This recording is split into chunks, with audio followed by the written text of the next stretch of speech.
ಕೆಲವ್ರು ಇದನ್ನು ಕಜ್ಜಾಯ ಅಂತಾರೆ, ಕೆಲವ್ರು ಇದನ್ನು ಅತ್ರಾಸ್ ಅಂತ ಕರೀತಾರೆ. ಇದಂತೂ ತಿಂಬಕ್ಕಂತೂ ಸೂಪರ್ ಆಗಿರುತ್ತೆ. ನಾನಿಲ್ಲಿ 2 ಕಪ್ ಅಕ್ಕಿನ ಲೈಕ್ ಮಾಡಿ ತೊಳೆದು 2 ದಿನ ನೆನೆಸಿ ಇಡ್ತೆ.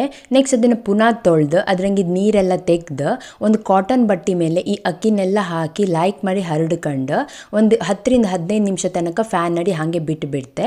ನೆಕ್ಸ್ಟ್ ನಾನು ಅದನ್ನೆಲ್ಲ ಒಂದು ಮಿಕ್ಸಿಗೆ ಹಾಯ್ಕೊಂಡು ಲೈಕ್ ಮಾಡಿ ಪುಡಿ ಮಾಡ್ಕೊಂಡು ಅದನ್ನೊಂದು ಪಾತ್ರೆಗೆ ಹಾಕಿ ಕ್ಲೋಸ್ ಮಾಡಿ ಇಟ್ಕೊಂತೆ.